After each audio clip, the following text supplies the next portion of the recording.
태습의 말은 묻는다기보다 비꼰 것인 줄 알지만 자신의 말을 계속하려는 정당성을 얻고자 물었다고 한다.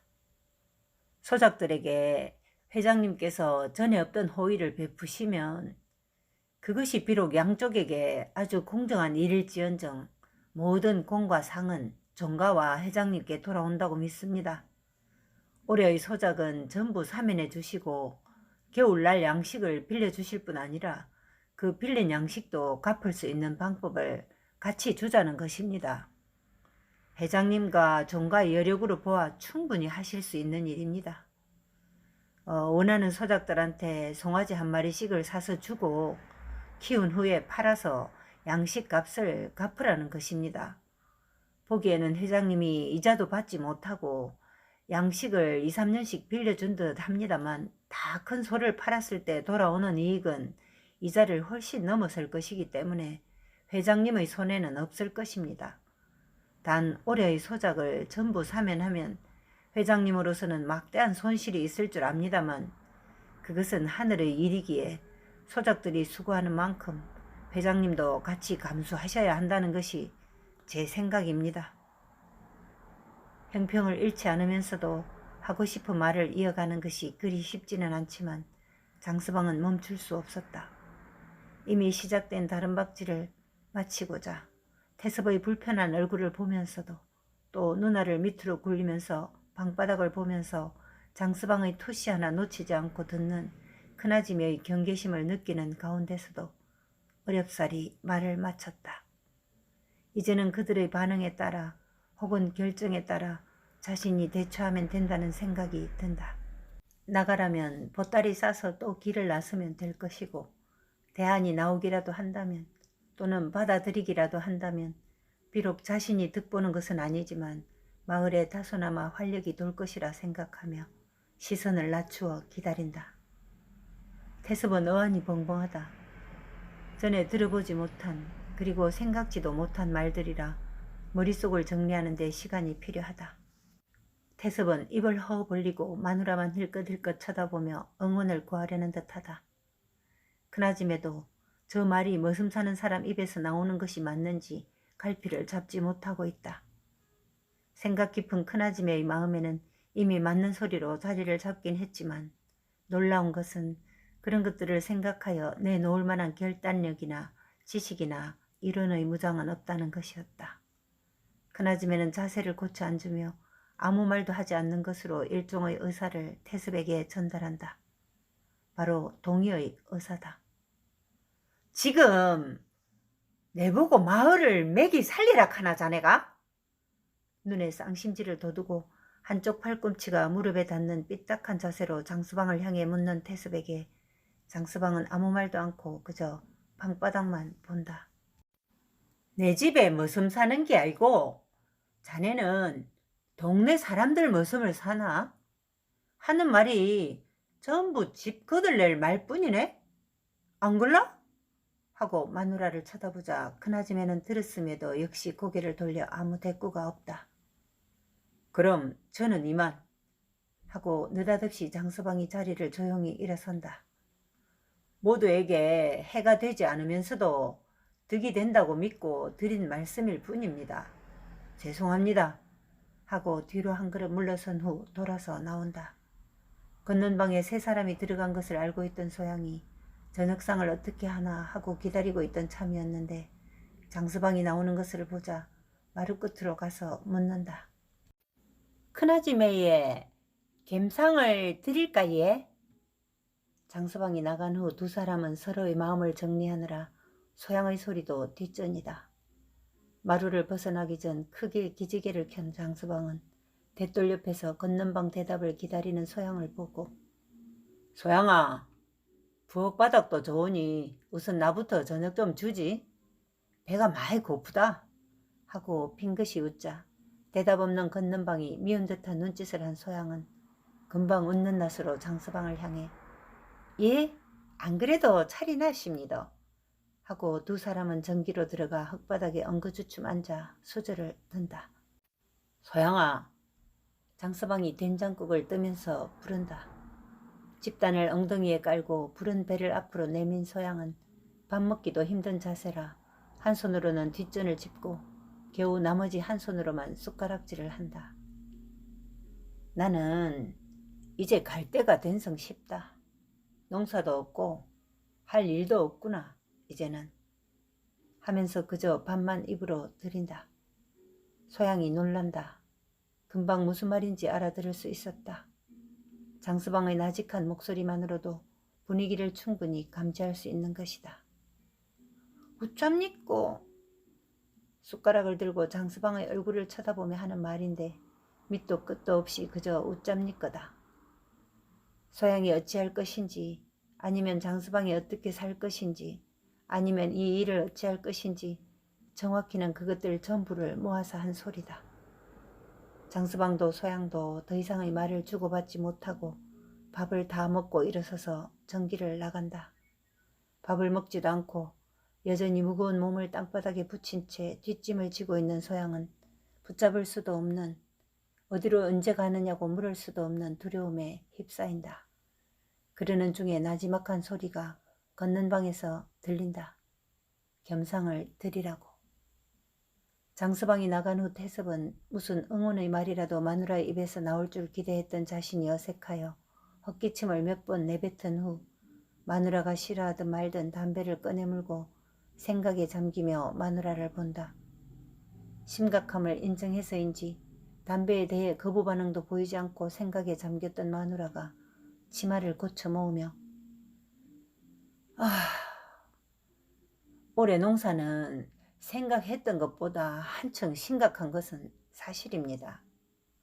장서방의 말이 과격한 것은 사실이지만 또 한편 한 번쯤 생각해 볼 수 있는 일이라고 여겨지기도 합니다만 영감 생각은 어떠신지? 라고 묻는다. 태섭은 마누라가 장서방의 생각에 동의를 한다는 것에 그다지 놀라지 않는다. 내심 자신의 마음속에서도 옳은 말인 줄은 알고 있었지만 그동안 지주들이 자신들의 살점은 하나도 떼이지 않고 그저 소작들만 쥐어짜는 것에 익숙해져 있었던 탓뿐이었다. 하지만 신흥 땅도 한 점 팔아서 날렸고 또 오늘 장관이나 지사가 모인 자리에서 덜컥 최시중이 내놓겠다고 한 돈만큼은 적어도 자신도 내놓아야 할 판이고 또 얼마 남지 않은 참의원 선거에도 돈 뭉치가 계속 들어가야 할 판인데 농사는 폐농이 되어 들어올 소작은 하나도 없고 그 와중에 장서방이란 놈이 무슨 해안처럼 내놓은 송아지 타령이 또 뭉칫돈 들어가야 할 것이라 마음이 답답하다. 아이고, 내도 모르겠어 하고 길게 담배 연기를 내뿜는데 소양이 방문을 열고 상을 들인다.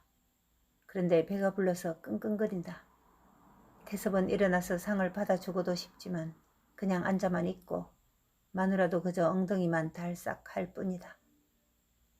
장씨 아저씨가 하고 방문을 닫지도 않고 우물거리자 큰아지매가 상을 당기다 말고 무슨 말이냐?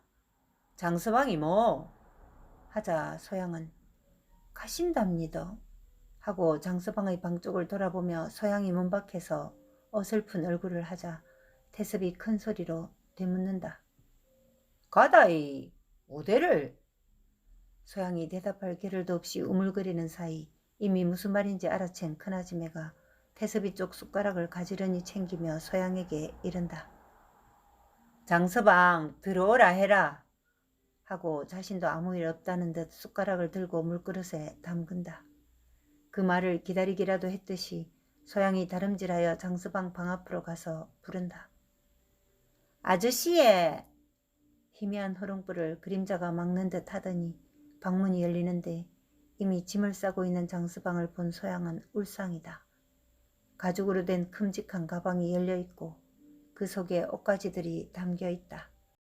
아저씨 걷는 방에서 좀 오시랍니다. 장서방의 얼굴은 너무도 태연하다. 이미 가고 오는 것이나 있고 없는 것에 초연한 장서방이다. 그러나 소양을 난간에 놓고 자신만 떠난다는 사실은 마음이 편치 않다. 그래 알았다. 내 이것만 정리하고 가마 하고 방바닥에 널린 것들을 주섬주섬 가죽가방 속으로 밀어넣자 대뜸 소양이 방 안으로 들어서 장서방의 팔을 붙잡으며 지금 예 이거는 예 놔두고 예 하고 거의 울상을 짓는다. 그런 소양을 안쓰럽게 생각하며 장서방은 아무 말도 하지 않고 그냥 걷는 방 앞에 서서 인기척을 낸다. 장서방입니다. 들어오게. 큰아줌의 말을 듣고 방문을 열고 들어가는데도 둘은 밥을 먹고 있다. 대수롭게 여기자는 두 사람의 표현이다. 장서방이 먼저 할 말은 없다. 부른 것이 그들이기에 그저 기다릴 뿐. 수저를 먼저 놓은 것이 큰아줌매고 물을 찔끔 마신 후 소양이 그러는데 간다고 하던데 어디를? 묻는 마누라의 말에 동조하듯 태섭도 장서방의 얼굴을 빤히 본다. 장서방은 잠시 고개를 숙여 생각을 마지막으로 정리한 후 제가 할 일이 없습니다. 소작도 없는 농사에 머슴이 할 일 없이 밥만 축내는 것이라 생각 들어서 가려고 합니다. 좀 전에 제가 드린 말씀은 그냥 흘려주십시오. 딱한 동네 사람들을 보다 보니 우매한 생각이 들어서 우려를 범했습니다. 간략하지만 초점이 뚜렷한 말이다. 태섭은 마누라의 입만 보고 있다. 마누라는 그런 태섭을 의식하는지 못하는지 아랑곳 없이 혼자만의 생각을 정리한 후 농사는 한 해로 끝나는 것이 아닌데 그리 쉽게 갈 수 있는가? 또 한 해 농사를 패농했다고 종가에 자네 할 일이 그리도 없는가? 아무리 그렇다 쳐도 자네가 밥 축낸다고 우리가 눈치 줄 일은 없을 테니 그리 알고. 말을 분명히 맺지 않는 것이 무슨 할 말이 남아있는 눈치다. 태섭이 끼어든다.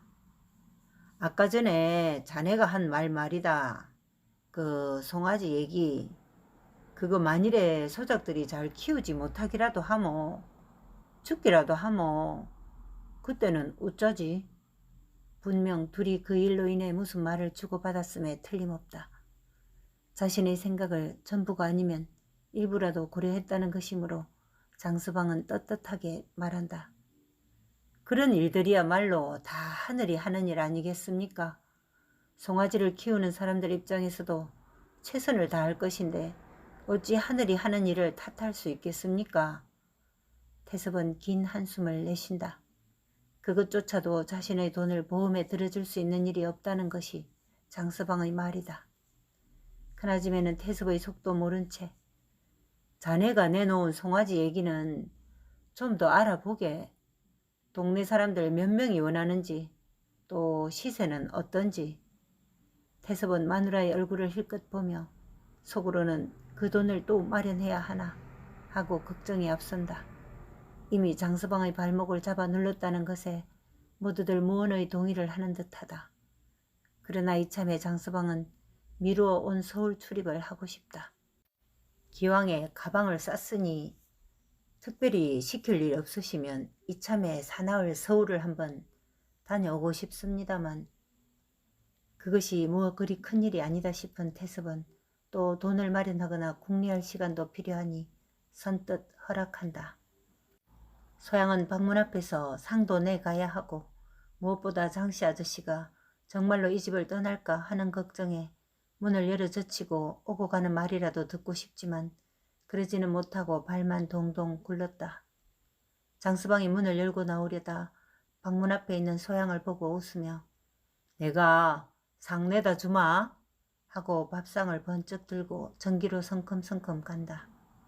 뒤에 있는 소양은 장서방의 얼굴에 있던 미소를 떠올리며 무언가 다행인 것 같다는 생각이 들어 가벼운 마음으로 전기로 따라간다. 아저씨예 하고 장서방의 얼굴을 보며 무슨 대답인가를 기다리자 씩 웃는 장서방은 소양의 마음을 훤히 보고 있는 듯 소양아 우리 또 한솥밥 먹게 됐다 하고 웃는다. 소양도 그저 웃는다. 이른 아침부터 광수애미가 소설대문을 들어서 전기로 간다. 요즘 부쩍 종가 출입이 잦은 그녀는 다 이유가 있다.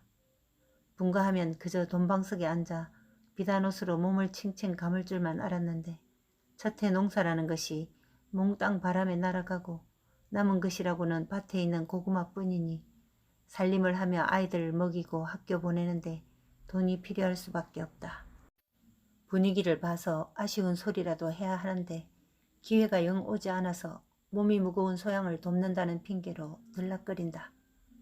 소양이 작은 소쿠리 속에 삼배를 깔고 주먹밥을 뭉쳐 장아찌와 함께 싸는 것을 보고 그게 뭐고? 하고 묻는다. 장씨 아저씨가 서울 간다 해서 얘 벤또 싸는 중이라 얘 하며 삼배를 다독거리자 광수애미는 우악스런 손으로 소양의 소쿠리를 빼앗아 들고 야, 길 떠나는 사람한테 벤또 싼다 하면서 대소쿠리가 뭐고? 우리 집에 광수가 들고 댕기는 벤또 있다. 내 그거 갖다 줬구마. 근데 장씨가 서울을 가? 와. 지야 모르지에 벤또가 정말로 남는 게 있습니까? 농사 때문에 다들 정신이 없는데 서울은 와가노? 그래 내 갖고 오마 하고 육중한 몸을 흔들어대며 대문을 벗어나는데 장서방이 옷을 말쑥하게 차려입고 전기로 들어선다. 당고바지에 검은 구두를 신고 위에는 군복을 차려입었다. 어느 것 하나 어울리는 것이 없지만 개의치 않는 장서방의 호기가 그 모든 것을 자연스럽게 어울리게 만든다. 내 없는 동안 조심해라.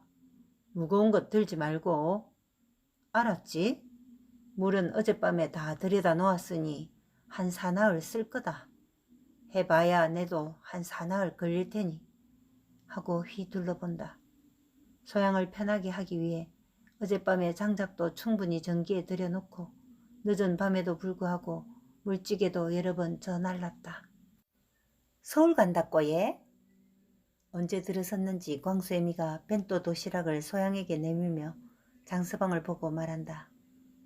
예, 친척들한테 인사도 할 겸 한 사나흘 다녀올까 합니다. 요새 광수 아버지도 통 못 봤네요. 뭐 하십니까? 인사로 하는 말이지만 정말로 요 며칠 사이에 얼굴을 맞댄 기억이 없다. 할 일이 있으면 얼마나 좋을 낀겨. 요새 뭐 맨날 술에 취해갖고 지금도 뭐 자고 있을 깁니다. 입을 삐죽거리며 태광을 나무란다. 소양이 광수애미가 가져다 준 도시락에 주먹밥을 담아 장서방에게 내밀며 이거 얘 가다가 잡수 있어 한다. 장서방은 웃으며 소양의 고마운 마음을 거절하지는 않지만 사실 손에 들고 다니는 음식이 귀찮다. 국수나 한 그릇 사 먹으면 되지 성가시다 한다. 그 말을 들은 광수애미는 아이고 먼 길 가는데 국수 갖고 됩니까? 배가 금방 꺼지는데 밥을 잡숴야지. 근데 서울 가시면 어디로 갑니까? 장서방은 속으로 서울 어디라면 알기라도 한단 말인가 하는 생각이 들지만 왜 묻는지가 궁금하다. 왜요? 무슨 볼일이라도 있습니까? 하고 되묻는다. 육중한 몸을 옆으로 꼬는 듯 하더니 광수애미는 안방에 들릴까 조심하며 서울에는 동동구리무 말고 더 좋은 구리무가 있다 합디더. 얼굴을 이렇게 하얗게 하고 주름도 이래 패주고 극한다 하던데 라고 말을 흐린다. 여름 내내 농사에 거을린 얼굴이 패농한 마당에 갑자기 웬 간신거리인지 장서방은 속으로 우습지만 내색하지 않고 그런 것이 있다고 합디까? 제가 한번 둘러보지요 뭐 하고 성큼 걸어서 전기를 나간다.